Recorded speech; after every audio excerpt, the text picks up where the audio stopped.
감사합니다.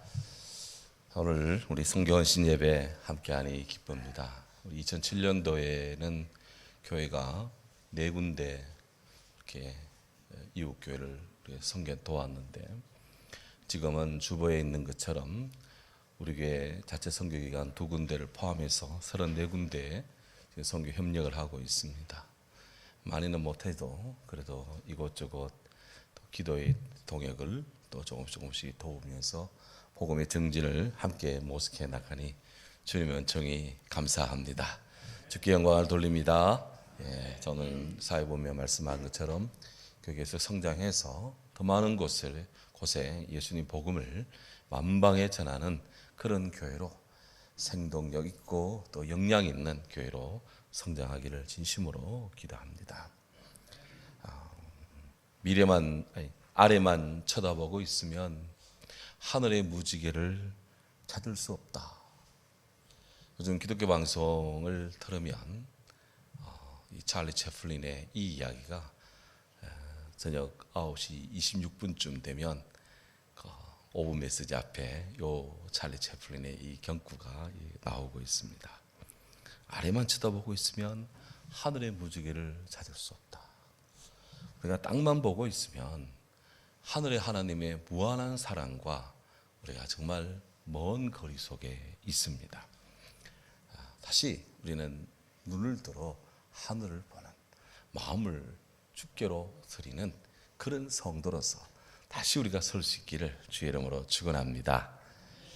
오늘 우리는 하나님의 섭리를 믿는 한 거룩한 성도가 하나님의 위대하신 구원의 은총을 노래한 그 한 주제, 테마, 그 위대한 하나님의 찬양을 오늘 우리가 마음을 들여 집중합니다. 바로 스바냐 선지자입니다. 스바냐, 그는 하나님께서 숨겨주시는 자, 하나님께서 보호하신 자, 그런 뜻입니다.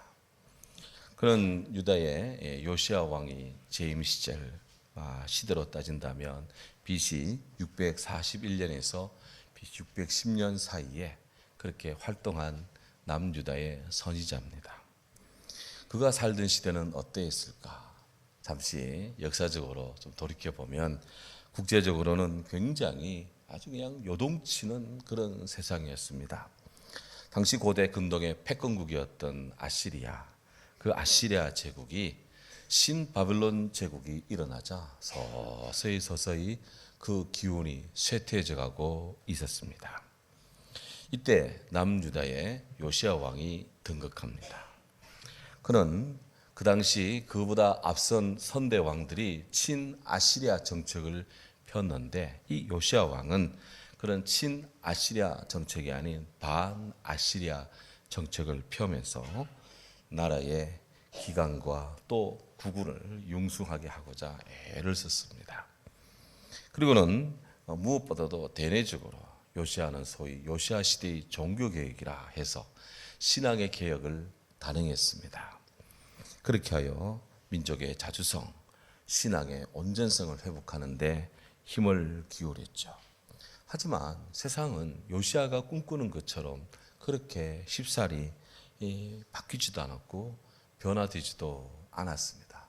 부단한 시도를 하지만 국가 전체가, 국민들이 다 하느님 앞에서 또 자주적인 외교 독립을 할 수 있는 그런 역량의 나라가 되기에는 굉장히 미약했습니다.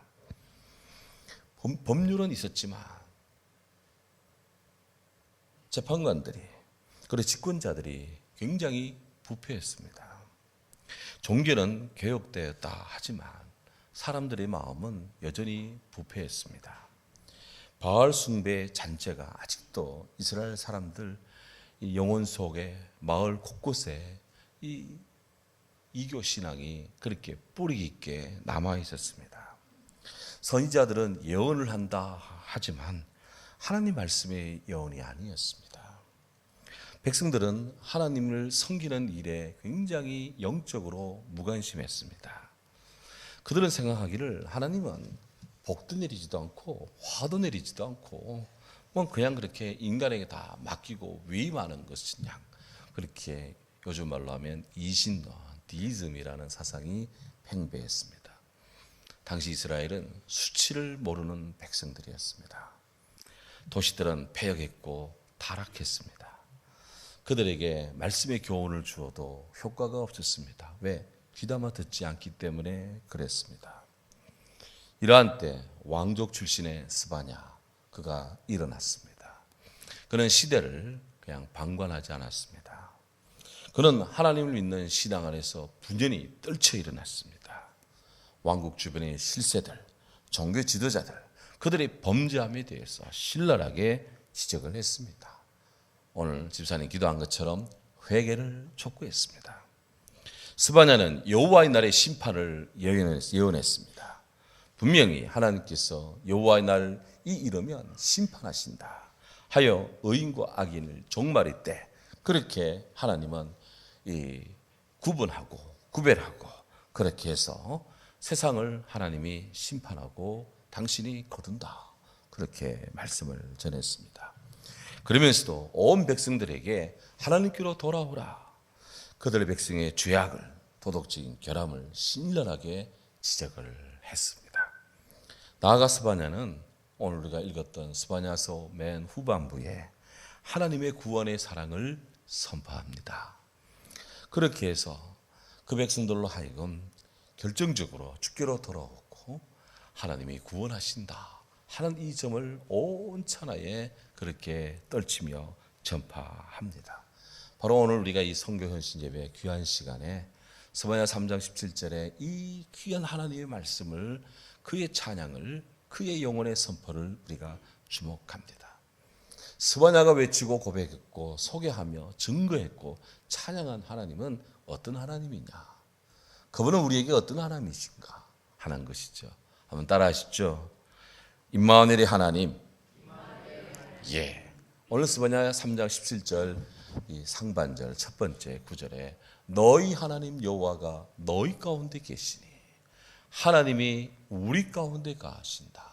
임마누엘, 히브리어로 임마누엘. 하나님이 우리와 함께 하신다. 위대한 성경의 신앙입니다. 일찍이 리빙스톤이 아프리카로 이제 출항을 합니다. 그가 배를 타기 위해서 부도에 나와 있는데 친구들이 다 그를 전송합니다. 사람들은 안전한 예정을 기원하고 또 어떤 이들은 염려하고 또 어떤 이들은 친구야 꼭 가야 되냐, 그 힘든 곳 오지에 낯선 곳에 너가 꼭 가야 돼, 위험한데, 그렇게 다들 걱정스러운 눈으로 리빙스톤을 봅니다. 그때 리빙스톤이 친구들을 가운데 서서 성경 마태복음 28장을 폈습니다. 그리고는 거기 기록된 주의 말씀을 큰 소리로 그는 고백합니다. 볼지어다 내가 너희와 항상 함께 할 것이다. 볼지어다 내가 너희와 항상 함께 할 것이다. 리빙스톤은 말합니다. 이것이 바로 주께서 내게 주신 약속이라네. 그러니 나와 주님을 보내주게나. 리빙스톤은 하나님이 우리와 함께 하신다라는 신앙으로 무장했습니다. 그는 철저히 신앙적이었습니다. 그리고 그는 아프리카로 떠났습니다. 사람들은 그를 아프리카의 탐험가로 알지만 우리는 그를 아프리카의 복음의 선교사로 기억을 합니다. 복음을 전하는 이 리빙스톤의 그 여정, 그는 그가 가는 곳이 아프리카 내륙의 길이 되었고요. 그가 기록한 것이 아프리카의 지도가 되었고요. 그가 복음을 전한 그것이 아프리카 대륙의 하나님 나라에 이르는 지표가 되었습니다. 하나님 함께한다는 임마누엘의 신앙이 그의 삶의 알파요 오메가요 중심 포스트가 된 거예요. 영국 런던에 요한웨슬레 기념탑이 세워져 있는데 거기에 그 기념탑 밑에 이런 요한웨슬레의 세 말씀의 어록이 기록되어 있습니다. 첫째는 세계는 나의 교구다. The world is my parish. 세계는 나의 교구다. 두 번째는 하나님께서는 당신의 일꾼을 묻으시나 그러나 당신의 일은 계속해 나가신다. 세 번째, 세상에서 가장 좋은 것은 하나님께서 우리와 함께 하신다는 것이다. 특히 세 번째 말씀, 세상에서 가장 좋은 것은 하나님께서 우리와 함께 하신다는 것이다. 이 말씀은 요한웨슬레가 숨을 거둘 때 손을 이렇게 들고 그렇게 고백한 말씀으로 그렇게 유명합니다. 여러분, 우리가 이 험난한 세상, 내일 일을 알지 못하는 이러한 때 우리가 누구와 함께 인생의 길을 걷고 계십니까? 누구와 함께 인생살이 여정을 그렇게 살아가기를 원하십니까? 우리와 함께 하신 하나님은 견고한 망대라. 이 견고한 망대이신 하나님께로 믿음을 가지고 나오는 자는 완전함을 얻으리라. 잠언 18장 10절의 말씀입니다. 바라기는 영원히 변치 않는 임마누엘이시나 하나님 나와 함께 우리와 함께 하신다. 이 신앙으로 무장되는 우리 모든 주의 선교의 용사, 복음전도 용사 되기를 주의 이름으로 축원합니다. 두 번째는 스바냐의 하나님, 그의 하나님은 오늘 우리에게도 나의 하나님이 되십니다. 따라하시죠. 구원의 하나님. 그는 구원을 베푸실 전능자이시라. He is mighty to save. 그는 구원을 베푸는데 mighty, 힘이 있고 강력하다. 그것입니다. 우리 하나님은 능력자세요. 우리 하나님은 연약하지 않습니다. 아프리카의 나이지리아라는 나라인데 그게 우리 돈으로 말하면 50원 정도 하는 50코보짜리 동전이 있어요. 그 50코보 동전에 지금 여기 나오고 있는데 거기에 옥수수 모양이 이렇게 새겨져 있습니다. 돈에 옥수수가 새겨져 있다. 이거 어떤 년으로 저런 일이 있을까 하는 거예요.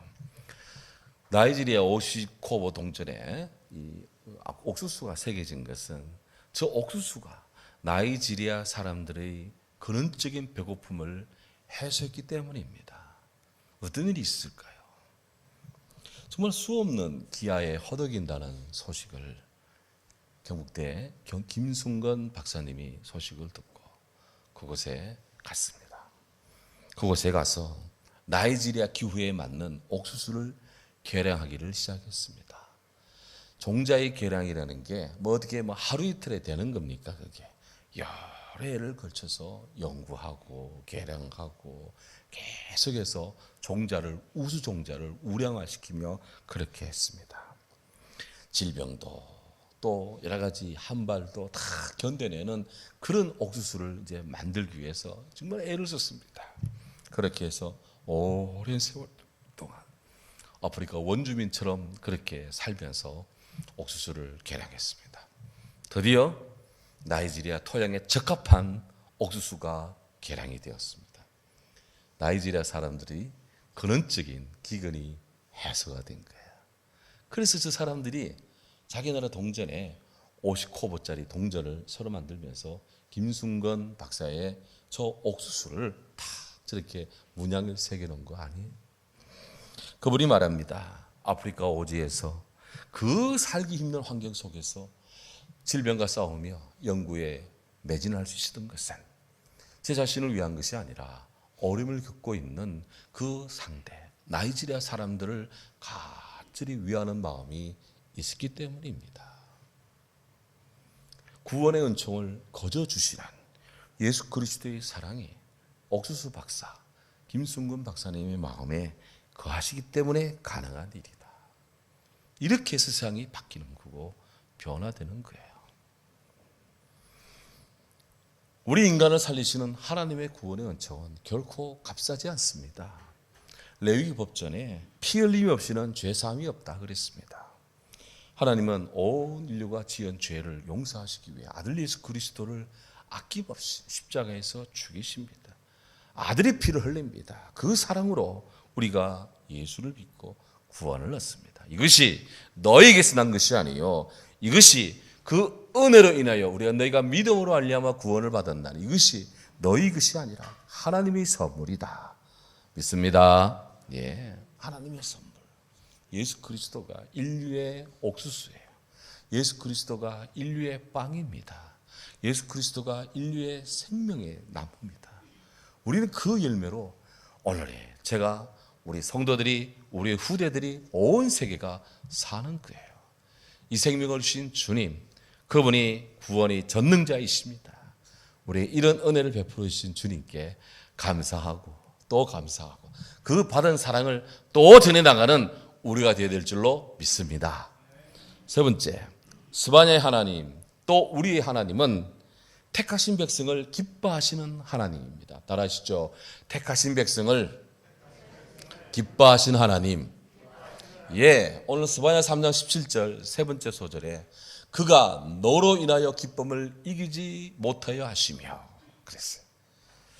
예술가가 자기 창작품을 정말 기뻐하고 좋아하고 사랑하고 애착을 가지듯이 하나님은 당신의 피조물, 우리 인간에 대해서 무한한 애정과 마음을 사랑을 갖고 계신 것 같아요.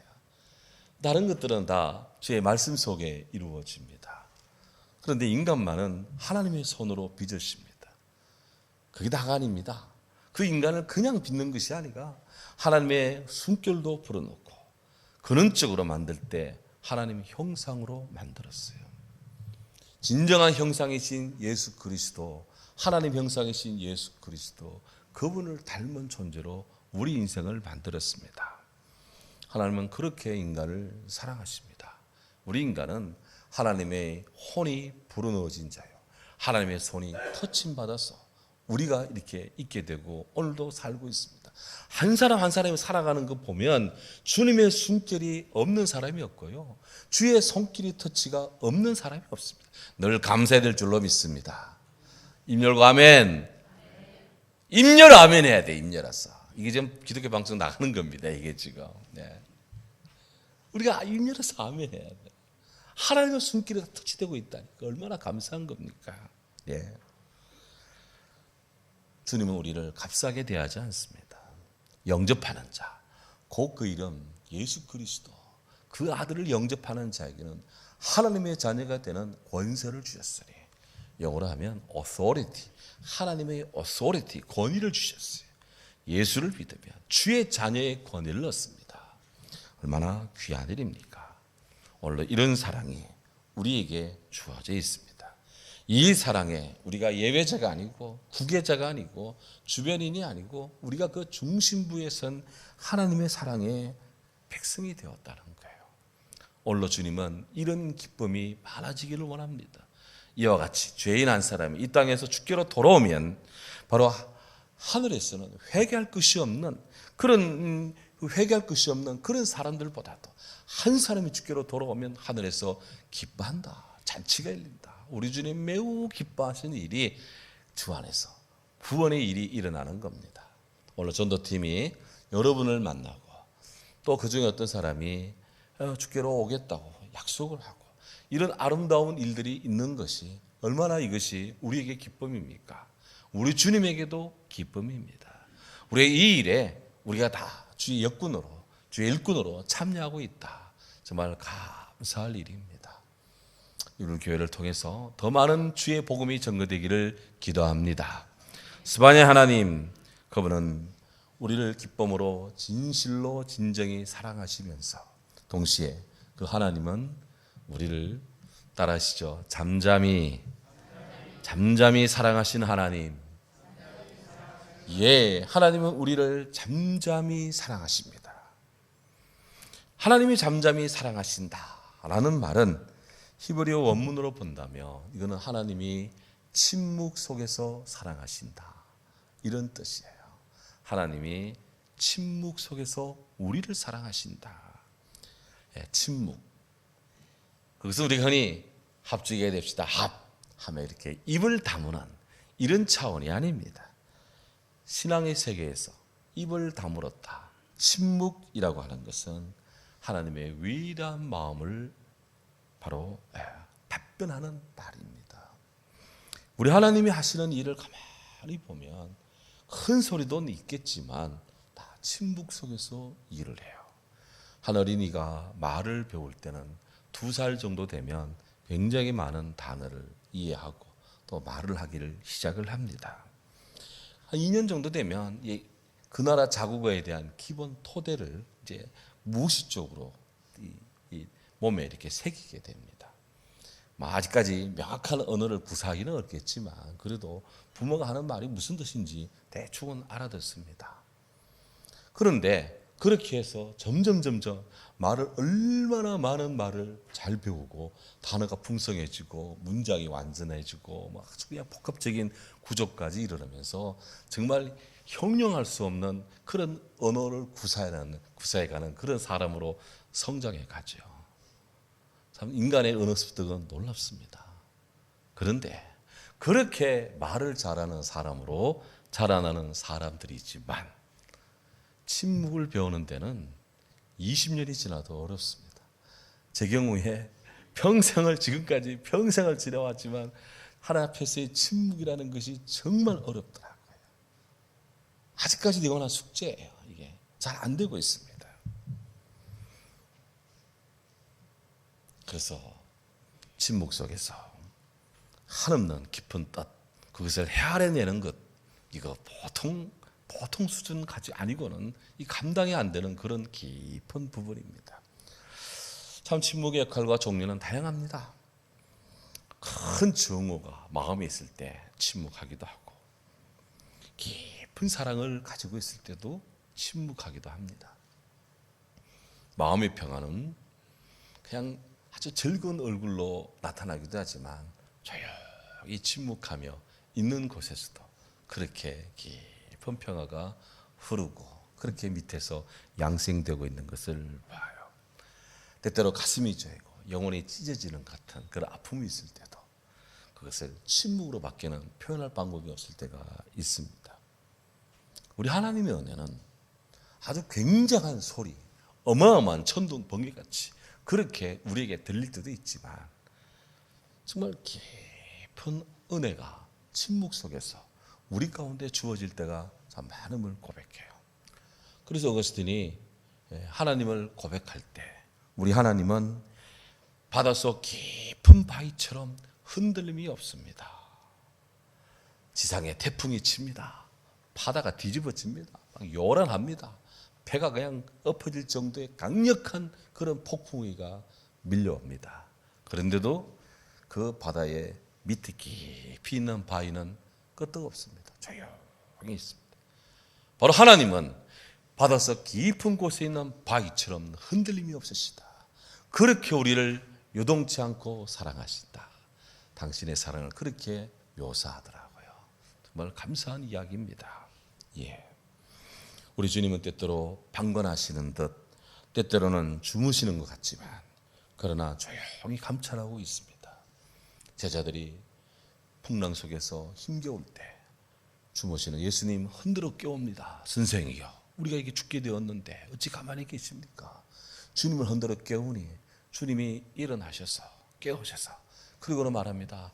바람, 바다 잠잠하라, 고요하라 하니 고요해지고 그렇게 가기 힘들었던 그 바다를 갈릴리 바다 이쪽에서 저쪽으로 쉽게 도달하게 하십니다. 때때로 우리 힘으로 갈 때는 너무너무 힘들어요. 하지만 주님이 함께 하심을 믿고 그 고요함 속에 움직임을 가지고 계시는 성령의 역사 속에 우리가 간다면 능히 인생의 갈릴리 바다 쉽게 으뜸히 그리고 문제없이 믿음으로 성공적으로 갈릴리 이쪽에서 저쪽으로 우리 바라는 바 믿음의 길을 능히 건너가며 성공하리라 믿습니다. 바로 하나님이 이런 하나님이에요. 여호와는 내 의지할 자이시라. 내 발을 지켜 걸리지 않게 하시리라. 조용히 우리의 발을 지키시며 보호하신 하나님, 이 주님의 이 사랑을 찬양합니다. 스바냐 하나님, 그 하나님은 우리가 일생토록 즐거이 부를 영원한 찬양의 노래요, 소재요, 제목이요, 고백이 되는 하나님입니다. 오늘 17절 끝절에 이렇게 말합니다. 너로 말미암아 즐거이 부르며 기뻐하시리라. 너로 말미암아 내 위에서 바로 우리 하나님이 즐겁게 우리 하나님이 기뻐하신다. 하나님이 기뻐하신다. 그렇습니다. 이 메시지는 우리 주님 다시 오시는 그 강림의 날에 다시 있을 주님의 그 재림의 때 구원받은 백성들의 영혼의 탄성과 환호성 속에서 고백되는 찬양입니다. 이 찬양은 하나님의 위대한 찬양가들이 이 찬양을 고백하고 역사 속에 있던 수도 없는 노래가 다 합쳐져도 모자랄 신앙의 영원한 찬양의 소재가 바로 우리 가운데 가시며 즐겁게 부르시며 기뻐하시는 하나님의 노래입니다. 스바냐는 이런 신앙을 가지고 있었어요. 그가 살던 시대는 암울했습니다. 희망의 터널이 보이지 않는 회색의 지대였습니다. 하지만 믿음의 사람 스바냐는 여전히 하나님을 믿었습니다. 하나님을 신뢰했습니다. 하나님께 구원의 희망을 발견했습니다. 존재의 이유를 하나님 위해서 찾았습니다. 스바냐가 고백한 하나님, 임마누엘의 하나님, 그가 고백한 하나님, 구원의 하나님, 택하신 자의 백성을 기뻐하시는 하나님, 그 하나님, 잠잠히 우리를 사랑하시는 하나님, 그 하나님, 영원한 찬양이 되시는 하나님, 이 하나님을 찬양합니다. 아멘. 사랑하는 주님, 오늘 우리에게 스바냐의 하나님, 생명의 하나님,